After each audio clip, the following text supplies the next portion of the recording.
Namaste everyone, this is Garima Goyal and I welcome you all in my channel Yoga Garima। और अगर आपने अभी तक इस चैनल को सब्सक्राइब नहीं किया है तो प्लीज़ चैनल को सब्सक्राइब ज़रूर करें, बेल आइकन को हिट करें ताकि आपको आगे की फ्यूचर नोटिफिकेशन आसानी से मिल सके। अभी आपने देखा कि किस तरीके से पिजन पोज में, लोटस पोज में या फिर काउ फेस पोज में आने के लिए कुछ लोग काफ़ी स्ट्रगल करते हैं। तो ये स्ट्रगल पूरी तरीके से गलत है, क्योंकि यहाँ पर जब आप स्ट्रगल करते हो अपने नी को ऊपर चढ़ाने में या फिर उसे नीचे दबाने में, तो आप उस पर बहुत एक्स्ट्रा प्रेशर देते हैं and that pressure is very very harmful.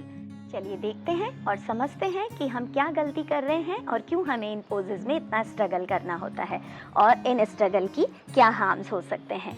सो जब आप लोटस पोज में आने की कोशिश करते हैं, आपके पैर सीधे हैं, आप अपने हिप जॉइंट को फ्लेक्स करते हैं। So here you are having flexion. Then when you are bringing close, सो वो है एबडक्शन, यानी कि आप अपने हिप फ्लेक्सर को, हिप जॉइंट्स को क्लोज ला रहे हैं और साथ ही साथ अपने घुटने को नीचे ले जाने के लिए आप अपने हिप को एक्सटर्नली रोटेट करते हैं। देखिए किस तरीके से एक्सटर्नल रोटेशन हुआ और आपका नी ऑटोमेटिकली नीचे गया। अब कुछ लोगों के साथ होता है कि हिप जॉइंट्स के जो टिश्यूज़ हैं वो उन्हें अलाउ नहीं करते हैं या वहाँ की फ्लेक्सिबिलिटी थोड़ी कम है, मसल्स इतनी ओपन नहीं है, सो दे स्टक हियर।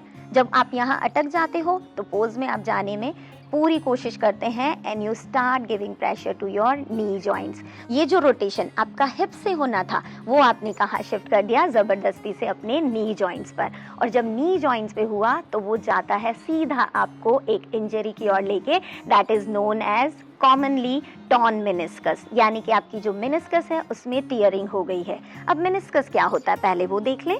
आपकी शिन बोन और आपकी थाई बोन के बीच में एक रबरी कार्टिलेज रहता है जो कि एक कुशनिंग का काम करता है इन दोनों बोन्स के बीच में और इनके फ्रिक्शंस को बचाता है। और जब आप ये एक्स्ट्रा एफर्ट्स उस पर डाल रहे हैं तो वो मेनिस्कस आपका फट जाता है और उसमें इंजरी हो जाती है।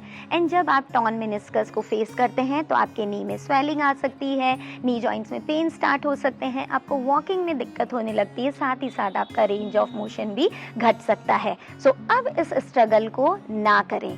तो क्या करें कि हम ये स्ट्रगल भी ना करें और हमें इंजरी भी ना हो। So there is always an alternative and a safer way. And what is that? अगर आप इन तीनों पोस्चर में स्ट्रगल कर रहे हैं तो धीरे धीरे अपनी प्रैक्टिस बढ़ाएं फिगर 4 स्ट्रेच के साथ। अब फिगर 4 स्ट्रेच आप दो तरीके से कर सकते हैं। You can do it in sitting position as well as in lying position. तो सबसे पहले अपनी कमर को सीधा करके बैठें, अपने लेफ्ट लेग को, राइट लेग को, जहाँ से भी आप शुरू करना चाह रहे हैं, उठाइए। अपनी एंकल जॉइंट को अपने नी जॉइंट से नीचे, नी के ऊपर प्लेस नहीं करना है, नी और थाई के बीच में से रखें। ओके, अभी धीरे धीरे या तो एक्सेल करते हुए आगे झुकें एंड स्ट्रेच को फील करें।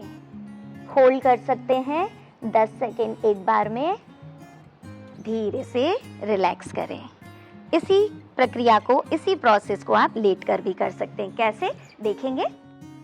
Lie down on your back, अपनी स्पाइन को पूरी तरीके से प्रेस करते हुए रखें, दोनों लेग्स को फोल्ड करिए, एक लेग के एंकल जॉइंट को अपनी नी पे रखें, एक हाथ को अपनी दोनों थाई के बीच में से निकालें, दूसरे हाथ को नी पर क्रॉस करते हुए फिंगर्स का क्लच बनाएं और धीरे धीरे स्ट्रेच कराएं। होल्ड करें इसी पोजीशन में एंड अपनी कंफर्ट के अकॉर्डिंग रिलीज करें। सेम चीज़ दूसरे पैर से भी रिपीट करनी है। तो आपने देखा कि स्ट्रगल करने से अच्छा है हम एक ऑल्टरनेट वे अपनाएं, क्योंकि हर आसन का एक सरल और साधारण तरीका भी होता है। And being simple is never bad, क्योंकि उसमें आप अपनी मसल्स को प्रिपेयर कर रहे हैं, अपनी बॉडी को तैयार कर रहे हैं और सबसे बड़ी बात आप अपनी बॉडी का रिस्पेक्ट कर रहे हैं। And that is your first duty towards your body, to respect in and to take care of it. So बिना किसी इंजरीज के, बिना किसी स्ट्रगल के साधारण रास्ते से चलें, अपने आसनास को, अपनी बॉडी को प्रिपेयर करें और अपनी प्रैक्टिसेस को इम्प्रूव करें। Thank you so much, happy practising.